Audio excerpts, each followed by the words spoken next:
उत्तर प्रदेश के मुजफ्फरनगर में रविवार रात हुई एक घटना ने इलाके में तनाव का माहौल पैदा कर दिया। एक पूर्व केंद्रीय मंत्री के घर के बाहर अचानक हंगामा शुरू हो गया, जिसके बाद पुलिस को मौके पर पहुंचना पड़ा। स्थानीय निवासी अमित बाना ने सुरक्षा कर्मियों पर हमला करने और उनकी कार में तोड़फोड़ करने का आरोप लगाया। वहीं दूसरी तरफ परिवार और आसपास के लोग सड़क पर धरने पर बैठ गए। इस घटना के बाद पुरानी रंजिश, पार्क पर कब्जे और पहले हुए विवाद की भी चर्चा होने लगी। अब ये मामला सोशल मीडिया पर चर्चा का विषय बना हुआ है। तो चलिए आगे बढ़ते हैं और आपको विस्तार से बताते हैं कि आखिर क्या है ये पूरा मामला। दरअसल मुजफ्फरनगर में रविवार रात हुई एक घटना ने पूरे इलाके में तनाव पैदा कर दिया। मामला उत्तर प्रदेश के मुजफ्फरनगर के नई मंडी थाना क्षेत्र की A2Z कॉलोनी का है। इस घटना में स्थानीय निवासी अमित बाना ने पूर्व केंद्रीय राज्य मंत्री डॉक्टर संजीव बालियान के घर के बाहर जोरदार हंगामा किया, उनके सुरक्षा कर्मियों पर हमला करने का आरोप लगाया। दूसरी ओर पुलिस का कहना है कि पूरे मामले की जांच की जा रही है और दोनों पक्षों की बात सुनी जाएगी। फिलहाल किसी नतीजे पर पहुंचने से पहले सभी सबूत और बयान इकट्ठा किए जा रहे हैं। इस विवाद की शुरुआत 26 जुलाई 2026 की रात करीब 10 बजे हुई। अमित बाना अपनी बहन के घर से वापस लौट रहे थे। रास्ते में उन्होंने मोबाइल पर बात करने के लिए अपनी कार सड़क किनारे रोक दी। अमित का आरोप है कि उसी समय सिविल ड्रेस में दो युवक उनके पास आए और बिना किसी बहस के उन पर हमला शुरू कर दिया।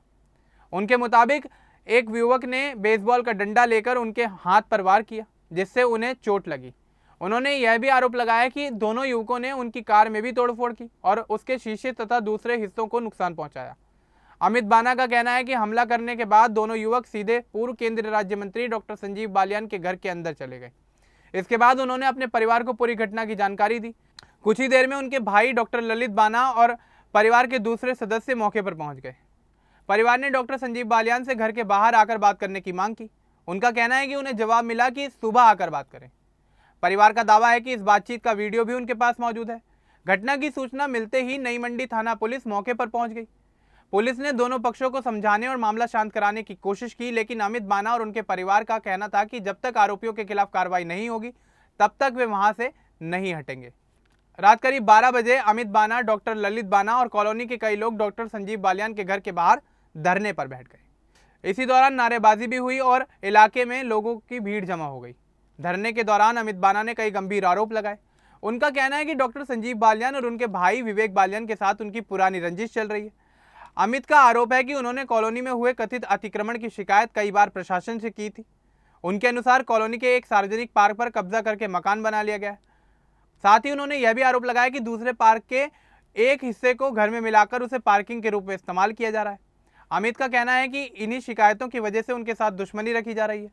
अमित बाना ने यह भी दावा किया कि उनके साथ पहली बार ऐसा नहीं हुआ है। उनके मुताबिक फरवरी 2025 में भी उन पर हमला किया गया था। उस समय उन्होंने पुलिस से शिकायत की थी, लेकिन कोई सख्त कार्रवाई नहीं हुई। उनका कहना है कि अगर उस समय उचित कदम उठाए गए होते तो शायद यह घटना दोबारा नहीं होती। उन्होंने पुराने मामले की भी दोबारा जांच कराने की मांग की है। धरने पर बैठे लोगों ने प्रशासन के सामने अपनी मांगे भी रखी। उन्होंने कहा कि हमला करने वाले लोगों के खिलाफ तुरंत FIR दर्ज की जाए, कॉलोनी में कथित अतिक्रमण की निष्पक्ष जांच कराई जाए, अगर जांच में शिकायत सही निकलती है तो कब्जा हटाया जाए। साथ ही जिन लोगों पर हमला करने का आरोप है उनके खिलाफ कानून के अनुसार सख्त कार्रवाई की जाए। प्रदर्शन कर रहे लोगों का कहना था कि वे केवल निष्पक्ष जांच और न्याय चाहते हैं। रात भर पुलिस मौके पर मौजूद रही और लोगों को शांत करने की कोशिश करती रही। हालांकि प्रदर्शन कर रहे लोग कार्रवाई का भरोसा मिलने तक धरना खत्म करने के लिए तैयार नहीं थे। घटना के बाद पूरे इलाके में तनाव का माहौल बन गया। आसपास रहने वाले लोग भी बड़ी संख्या में मौके पर पहुंच गए। कई लोगों ने कहा कि वे चाहते हैं कि विवाद जल्द खत्म हो जाए और कॉलोनी में पहले जैसा माहौल वापस आए। इस पूरे मामले में पूर्व केंद्रीय राज्य मंत्री डॉक्टर संजीव बालियान का नाम सामने आने के बाद यह विवाद और भी ज्यादा चर्चा का विषय बन गया है। फिलहाल पुलिस ने दोनों पक्षों से बातचीत शुरू कर दी है। अधिकारियों का कहना है कि किसी भी निष्कर्ष तक पहुंचने से पहले सभी तथ्यों की जांच की जाएगी। पुलिस आसपास लगे CCTV कैमरों की रिकॉर्डिंग, वीडियो और दूसरे सबूत भी देख रही है ताकि पूरी घटना की सही जानकारी मिल सके। ताज़ा जानकारी के मुताबिक फिलहाल अमित बाना और उनके समर्थक न्याय की मांग को लेकर अपनी बात पर कायम है। पुलिस ने दोनों पक्षों के बयान दर्ज करने की प्रक्रिया शुरू कर दी है। मामले की जांच की जा रही है और अभी तक किसी अंतिम कार्रवाई की आधिकारिक जानकारी सामने नहीं आई है। पुलिस का कहना है कि जांच पूरी होने के बाद जो भी तथ्य सामने आएंगे उसी के आधार पर आगे की कानूनी कार्रवाई की जाएगी। फिलहाल यह मामला केवल एक मारपीट की घटना तक सीमित नहीं रह गया। इसमें पुरानी रंजिश, कथित अतिक्रमण और सुरक्षा व्यवस्था जैसे कई बड़े मुद्दे भी जुड़ गए हैं। अब सभी की निगाहें पुलिस की जांच पर टिकी हुई हैं। अगर आरोप सही साबित होते हैं तो संबंधित लोगों के खिलाफ कार्रवाई हो सकती है। अगर आरोप गलत पाए जाते हैं तो उसके अनुसार भी कानून अपना काम करेगा। फिलहाल कॉलोनी के लोग चाहते हैं कि जल्द से जल्द सच सामने आए, दोषियों पर कार्रवाई हो और इलाके में फिर से शांति का माहौल बन जाए। अब इस पूरे मामले को लेकर आपका क्या कुछ कहना है हमें कमेंट बॉक्स में जरूर बताएं। बाकी इस तरह की और अपडेट्स के लिए हमारे चैनल को सब्सक्राइब करना ना भूलें। धन्यवाद।